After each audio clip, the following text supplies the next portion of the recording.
Welcome to Around the Weird. Here's your host, the museum curator of the strange and unusual, Mr. Nothing. Thank you, mysterious voice, and welcome back to Around the Weird, a booktube channel where I talk about all the unusual and out of the ordinary literature that I've found in my travels. Today, I don't want to talk about a specific book, but rather I want to do my monthly wrap-up and TBR for the month of April, as well as for what I want to read in May. But also, I wanted to note another special moment in my booktube chapter of my life, or something like that. So it's been 2 years in May since I started my booktube challenge, or started my booktube channel. The very first video that I made was sometime around mid-May of 2020. It was Holes. I remember it.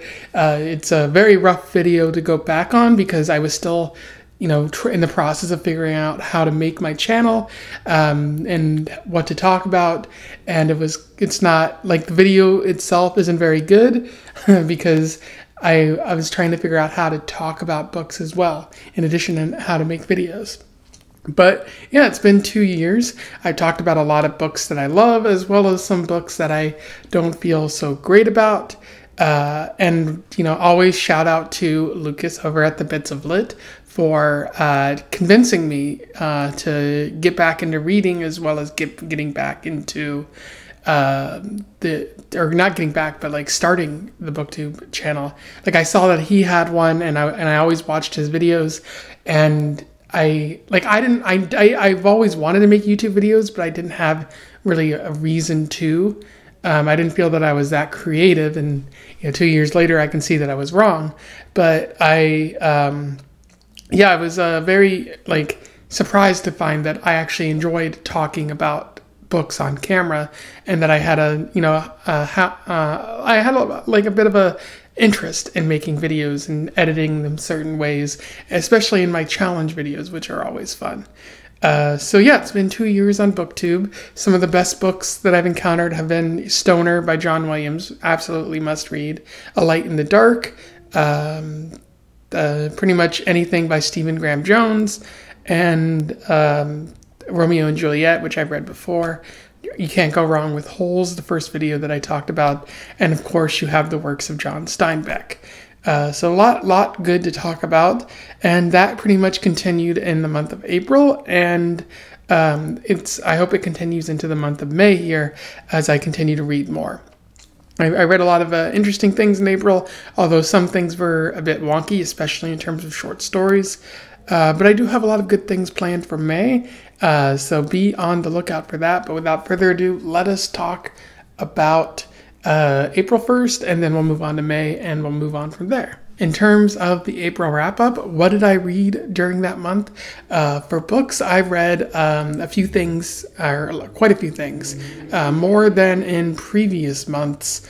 I feel like I read more than in previous months, especially comic books. I think I read a little bit more, although the comic books that I read for April weren't particularly good. There's one in particular that I can think of that I liked, but for the most part they were pretty stale and whatnot. And I think one of them is Gotham by Gaslight, which I had bought, and I think I'm just going to turn over to the library because it's boring, and it feels very gimmicky in terms of it tells an interesting story of Batman in the 1800s, but it doesn't do anything with that. It doesn't make the most use of it. The villain in the story is Jack the Ripper, and it's you could have told a story with any one of Batman's villains set in the 1800s, and you choose Jack the Ripper. It doesn't feel like it makes the most use out of its setting, and it feels just very gimmicky. And easily one of the worst Batman stories. I don't quite know why so many people praise that kind of aesthetic, especially because it doesn't feel like it works to me. I also read a book called Sloth, which was another comic book graphic novel. It wasn't very good. The plot didn't make any sense. It was about a teenager who was in a coma and came out of it. and I'm not really sure what it was trying to say in its overall plot, so it's largely forgettable. But I also read No David, which was the video that I made for April 1st. It was phenomenal, and I do feel that David Shannon, the author, told a really fascinating story and was bold enough to say that children are terrible and are worthy of scorn, even if at the end he did kind of make it seem like children are to be sympathized with, which they're not. Children are to be exiled to prison islands so that they can't wreak havoc on the rest of us. I also read The Silent Wife by A.S.A. Harrison. I thought it was pretty good. A really solid read. I normally don't read romance or romantic drama sort of things. But this one was pretty interesting, especially for all the implications of what happens with the wife in the story, given that she seems to be retconning her own life, and it seems like she's going to continue going on this way rather than looking inward and addressing her past, like her own mental trauma that seems to exist within her. She's just going to keep going forward. And so how often is this cycle going to repeat for her? Or is she going to do like worse things in the future than plot the death of her own husband?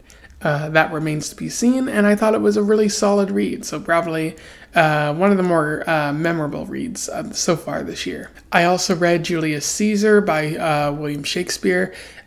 Pretty solid read there in terms of being one of the better Shakespeare plays that I've read. I wouldn't say it's as great as Romeo and Juliet, but it is pretty amazing in terms of the speeches that are given in the play, especially Mark Antony's speech at Shakespeare at Caesar's funeral, where he talks about how like everyone was saying that Caesar was trying to be an emperor of some sorts. He was trying to rise above his station or something like that. And Mark Antony's like, I didn't see that in my friend. They say he's to blame for his own death, but I don't understand why that is. And I really feel for Mark Antony in that speech. So Shakespeare does a really good job there. I also read Waiting for an Echo, which was part of the book club I'm in, another really solid book recommended to me by my friend Bevan. I really wish she would create a YouTube channel for books, but she hasn't done that yet. But I do think that Waiting for an Echo was pretty essential, I think, not just for me, but for everyone in terms of understanding the prison system and what alternatives there are, and how the current prison system affects people with mental illness and exacerbates those conditions because of how we're just not really good at reforming people overall. And it seems like, all of this is just merely theater for deterrence rather than actually deterring problematic behavior down the road. So a lot worth thinking about there. I also read Frankenstein in Baghdad by Ahmed Sadawi. I thought it was a lot of fun, but I do have some mixed feelings about it because it seems like the Frankenstein is more of an afterthought than anything else. Like the primary focus is talking about the war in Afghanistan. The war in Iraq, and like the idea of Frankenstein. It was interestingly implemented, but I feel like Sadawi could have done more with it, and it seems like at times he just wants to talk about other things like the culture of Iraq and the issues that are faced by the American government as well as the corruption within Iraq itself. And those are all interesting ideas, but it makes the Frankenstein ideas take a back seat. And I was looking more for the Frankenstein in Baghdad rather than the whole cultural thing, but I guess that's what you expect. I wanted something different than the book actually was, which is more on me than it's on the book. But again, that's why I have mixed feelings about it. I also read Daredevil Born Again by Frank Miller, which was super rad, amazing fights, cool art, and an interesting story about Daredevil, which I hadn't encountered before. I hadn't read a lot of Daredevil comics before. It's mainly been Batman. But here's a pretty amazing story about, Daredevil, the superhero, coming up against a villain, the Kingpin, who relies on his smarts as well as his own strength and is a formidable foe. And so I thought, in addition to having a good hero, you have a good villain worth fighting for, which is sometimes not the case with comics. Sometimes it's just really cool hero comes up against subpar villain. But I also like Kingpin's overall plan here. Like, it borders on obsession at times, and that's why it fails. But I do think that Frank Miller did a really good job of interpreting Kingpin in this specific comic book. And I also read the Book of Chameleons, which was okay. Like, I really enjoyed the sort of dreamy, like, magical realist aspect of it. But it was also really short, and the author didn't really do a good job of fleshing out the characters or really giving me a reason to care about this story at all. It just feels like it's rushed. The pacing is way off, and I feel it suffers for it. But it would be worth checking out for you out there if you were interested in Borges, as the author claims in the afterword. So maybe not for me, but for other people. I also read a number of short stories, but as I noted before, some of them weren't very good. I read The Faery Handbag, which was forgettable. Like, I liked the aspect of like a purse that carries a town within it, and like the grandma like urging the daughter to think about other things. But the story was largely forgettable, and yeah, I'm probably not going to remember it after this month. I also read Lester Higata's String Theory Paradise, which was okay. I did like that was also the dreamy nature of it, and had a lot to say about death and the process of dying, but not much beyond that. Again, I think I'm probably going to forget it, even if I do think that Barbara Hamby has an interesting writing style. I also read The Gun by Philip K. Dick, which is fun as always. I do like the idea that after the Earth is destroyed, maybe our automated weapon systems will still be around, making it hard for visitors to ever truly understand what our planet was like. I have had friends say that Philip K. Dick is not a very good writer, and while his writing isn't the most complex, it doesn't hinder the overall story. Like, it's decent writing, and like for what he's trying to do and talk about, science fiction and the world of tomorrow and stuff like that, I think he does succeed more often than not. And then I also read I Stand Here Ironing by Tilly Olson, which I thought was very powerful. Probably the best short story that I read for the month of April. I really like how Tilly Olson talks about like being a mother and the environment in which you're brought up in often hindering your development and growth. And maybe there's hope if you find a way out of that environment. But for a lot of people, there isn't a way out of that environment. And also talking about how being the oldest child often means being the test child, which is a very familiar kind of sentiment that I've heard many people express. And so I really enjoyed that story. And if you read one of the short stories that I mentioned, or anything that I mentioned for the month of April, I hope it's that one. And I do want to check out more by Tilly Olson in the future. And then I also read a number of poems for the month of April by Plath and Bronte, Sylvia Plath and Emily Bronte. I recommend that you go check out those ones, as they were all pretty quality. As for the month of May, what do I have to read? Here is my TBR. In terms of books, I am currently in the process of reading Lady Chatterley's Lover by D.H. Lawrence. And I can already say my initial thoughts are, wow, like D.H. Lawrence was really advocating for like either polyamory or women's like the women's right to choose or something like that, even back in the 1920s. But I can still feel the male gaze present in this story. And I don't like saying the word male gaze, because honestly, what does that mean? But I really feel that it's present in this story. And I'll talk more about that when I do my review, because this book is already worth talking about.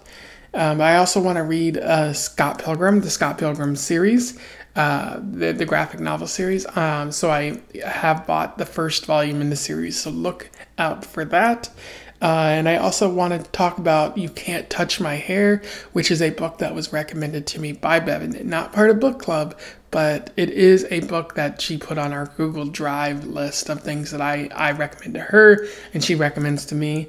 And so I want to make it through another one of the book, especially one that I've heard of before.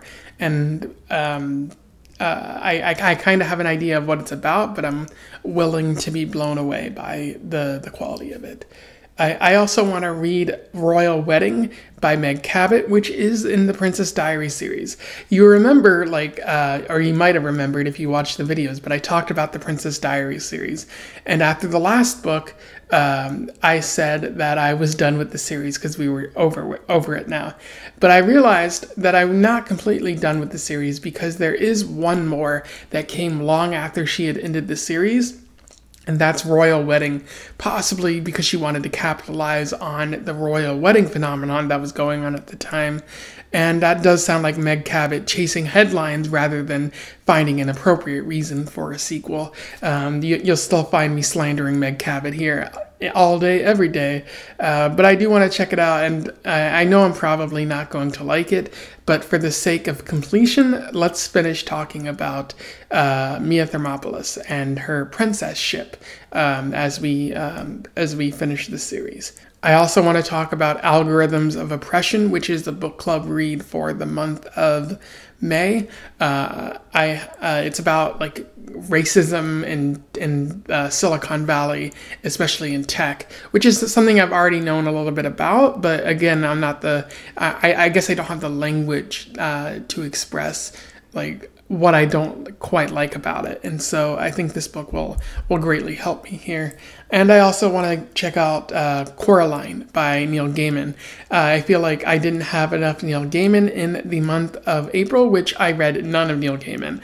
And I feel like I want to read at least one Neil Gaiman book per month just to have, an appropriate amount of Neil Gaiman, which is just any amount is to say. So be on the lookout for that as well. And then in terms of short stories, I already made a video and it'll be released on Tuesday for Who Goes There by John W. I think Thompson, is it?